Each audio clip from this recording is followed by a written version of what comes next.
கொலை ஒரு பைப்பை வச்சு அடிச்சு அந்த பையனுக்கு விக்கல் வந்ததுக்கு அப்புறம் தண்ணி கேட்டிருக்கான். தண்ணி கேட்டா தண்ணி கொடுத்திருந்தா கூட அந்த உயிர் இன்னைக்கு இருந்திருக்கும். மிளகாப்படிய பிளான் பண்ணி எடுத்துட்டு போயிட்டு அதை கலந்து அந்த பையனை குடிக்க சொன்னதுக்கு அப்புறம் அந்த பையனுக்கு இயற்கை உபாதைகள் ரெண்டுமே போயிருக்கு. அதனால அவங்க அதுக்கப்புறம் இறந்திருக்காங்க. ரொம்ப கொடூரமான ஒரு சாவு இந்த கோவில் வாசல்லே நடந்திருக்கு. இன்னைக்கு இந்த மக்கள் இன்னைக்கு கடந்து துடிக்கிறாங்க. ஆனா அந்த இறப்பு நடந்த அந்த பையனுடைய அம்மாவையும் தம்பியையும் மட்டும் இந்த திமுக அரசியல்வாதிகள் வீட்டுக்குள்ள போய் காம்ப்ரமைஸ் பேசி உங்களுக்கு வேலை தரோம், உங்களுக்கு பணம் தரோம்னு சொல்லி அவங்கள இப்ப போஸ்ட்மார்ட்டம் பண்ற இடத்துக்கு கையெழுத்து போடுறதுக்காக கூட்டிட்டு போறாங்க. மேஜிஸ்ட்ரேட் முன்னாடி அவங்க ஸ்டேட்மெண்ட் கொடுக்க போயிருக்காங்க. இதை தப்பு பண்ணது யாருன்னா காவல் அதிகாரிகள் தான். புகார் கொடுத்து அந்த அம்மா காணாம போச்சு கொடுக்கதான் செய்வாங்க. உங்களுடைய விசாரணை முறை இப்படிதான் உங்களுக்கு டிபார்ட்மெண்ட் சொல்லி கொடுத்திருக்கா? ஒரு விசாரணைய கொலை அளவுக்கு நீங்க ஏன் கொண்டு போறீங்க? சாத்தான்குளத்துக்கு அன்னைக்கு எல்லாரும் குதிச்சோம்.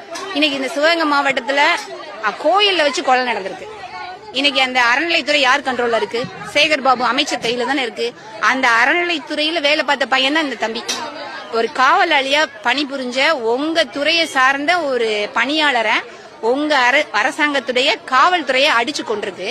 இதுக்கு இன்னும் ஒரு அறநிலைத்துறை அமைச்சர் இந்த இடத்துக்கு வர்றதுக்கு எவ்வளவு நேரம் ஆகும்னு தெரியல.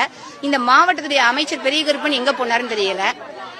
உயர் அதிகாரிகள் எங்க போனாங்கன்னு தெரியல. அந்த மக்களுக்கு நியாயம் கிடைக்கணும். ஏன்னா நாளைக்கு எங்க எல்லாருக்குமே இது நடக்கும்.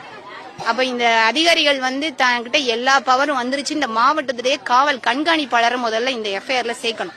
ஏன்னா தனிப்பிரிவு தான் அந்த பையனை கூட்டிட்டு போய் இவ்வளவு டார்ச்சர் பண்ணிருக்காங்க.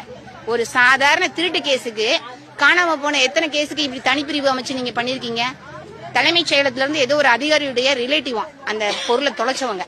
அதனால அந்த அந்த பிரஷர்ல தான் இன்னைக்கு எஸ்பி இந்த அளவுக்கு இந்த தனிப்படையை அமைச்சு அந்த பையனை கொலை செய்யற அளவுக்கு போயிட்டாங்க. இது கொலை தான்.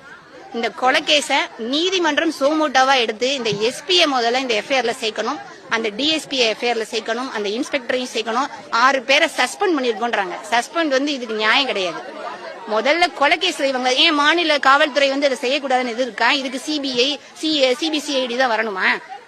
நீங்களே இந்த பிரிவை கையில வச்சிருக்க முதல்வர் இந்த வீடியோவை பார்த்ததுக்கு அப்புறம் இந்த மக்களுடைய கண்ணீருக்காகவாவது முதல்ல அந்த அதிகாரிகளை முதல்ல எஃப்ஐஆர்ல கொண்டு வாங்க. நீங்க டிரான்ஸ்பர் பண்றது டிஸ்மிஸ் பண்றதுலாம் ஒண்ணு கிடையாது. கீழே இருக்க ஒரு 6 போலீஸ் மேல பழிய போட்டுட்டா உயரதிகாரிகள் பிரஷர் கொடுக்காம ஒருத்தவங்க கொலை பண்ற அளவுக்கு போவாங்க.